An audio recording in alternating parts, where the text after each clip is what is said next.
Alright, hi everyone, Hannah here. Okay, so, like the first video we did, I kind of revealed her name. Our real names are Angelica and Brittany, but y'all probably gonna forget this by the end of the video. I'm doing a video on my piercings. Right now I have stretched lobes. They are a 2 gauge. I plan on going to a 00. No, these are not fake. I'll take them out later on. I have my tongue pierced.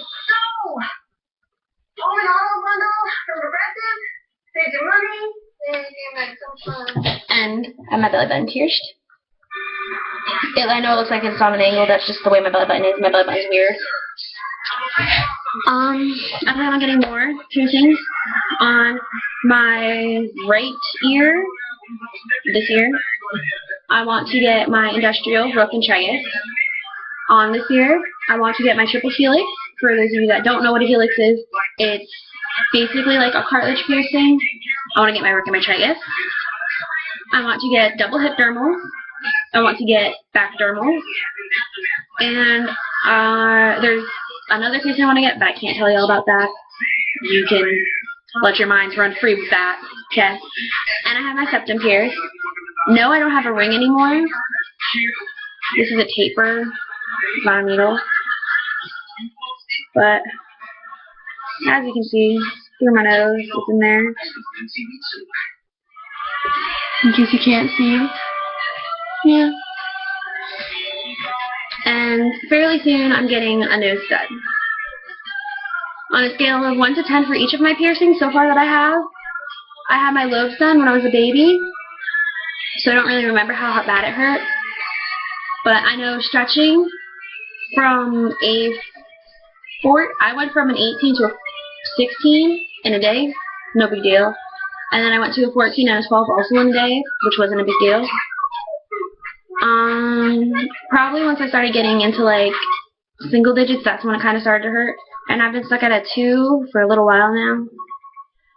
So it kind of sucks, but I just gotta let my ears do their thing. My tongue did not hurt at all when I got it done. I had my tongue out and I asked the guy, I was like, did you put it through? And he's like, yeah. He's like, oh.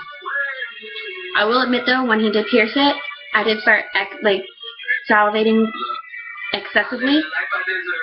So swelling sucked.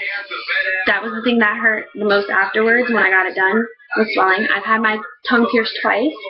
When I first had it done, I was stupid. I took it out for like 5 minutes to clean it better. That was very smart. It was like the first week I had it. And the bottom closed. Same piercer did it. And I didn't take it out. I've had it in for about a couple months now. So yeah. When you first get it done though, and the swelling happens, soft foods, cold foods, ice water, best friend. Great.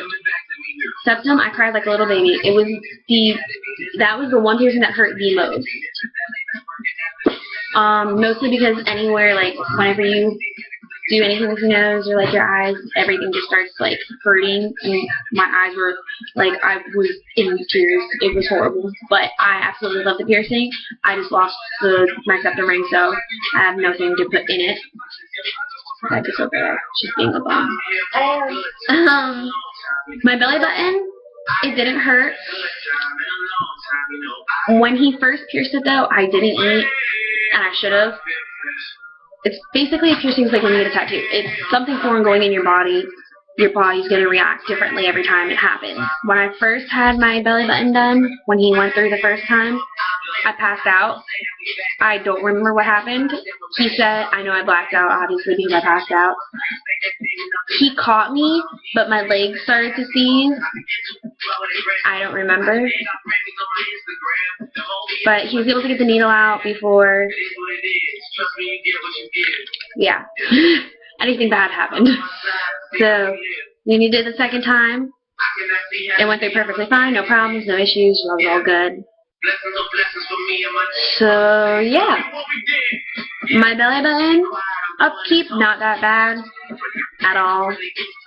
5 minutes for the first 2 weeks I did every day, sea salt soak, all natural sea salt, non-iodized.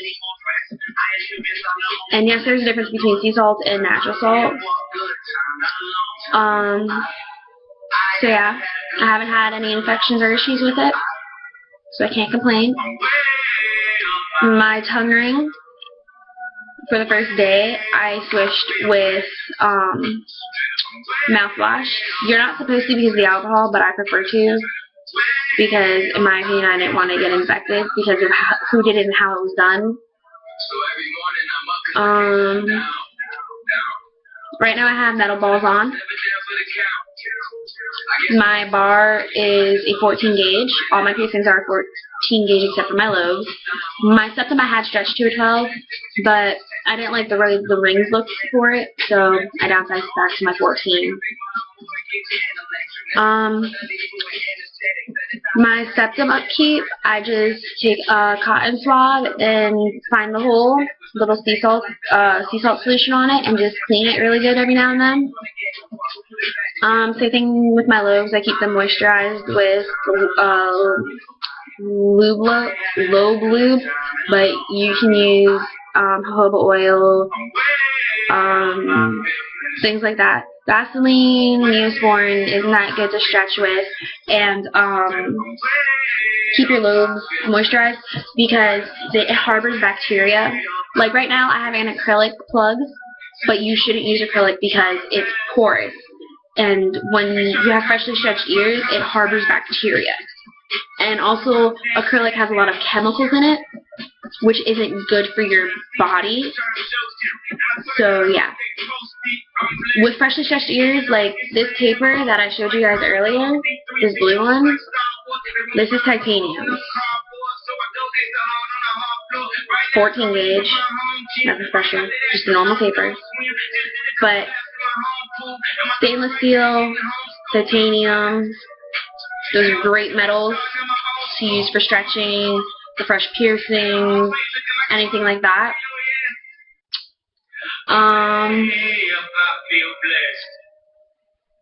lot of people have the mistake of like constantly like fastly stretching their ears. You should wait at least a month if your ears heal fast. Most people are like, oh, I can do it in a day, I can do it in a week. That's great. You're going to blow out. Blowing out sucks. Blowing out is basically when you rip your ear. And another thing, a lot of people, they say, oh, I gauge my ears, I gauge my ears. You didn't gauge them, you stretched them. Gauge is the size. Like, over in other countries, they say millimeters. That's the size of your lobes. Mine are a 2 gauge. My lobes are not gauged, they are stretched. What I have in right now is not a gauge, it is a plug. When you can see through it, that's a tunnel. And then there's hangers and spirals, but that's different. A taper is not to be used as jewelry, which a lot of people do. It's meant to be, it's the stretching tool, it's the stretching object. That is what you're using to stretch whatever piercing you're stretching. You can stretch any of your piercings very easily. It's just a matter of if you want to or not. And this is, I'm talking like purely my experiences, don't like, quote me on anything. Oh, she said this, it's okay. No, it's not. It's just, I'm telling you from my mistakes and what I've learned. But yeah, because I know I'm probably going to get questions on my piercings and stuff, so I just want to give you guys a little info, a little tidbit, on my opinion. I personally love all my piercings. I don't regret any of them. My septum I regret a little purely because, like, when I'm sick or, like, my allergies act up, blowing my nose is a pain in the ass. But, so yeah. And I think that's it. If you have any questions, feel free to put comments down below. I'll do research. If I don't have the answer, I'm not going to lie to you and pull it out my ass. So yeah. Alright. Bye.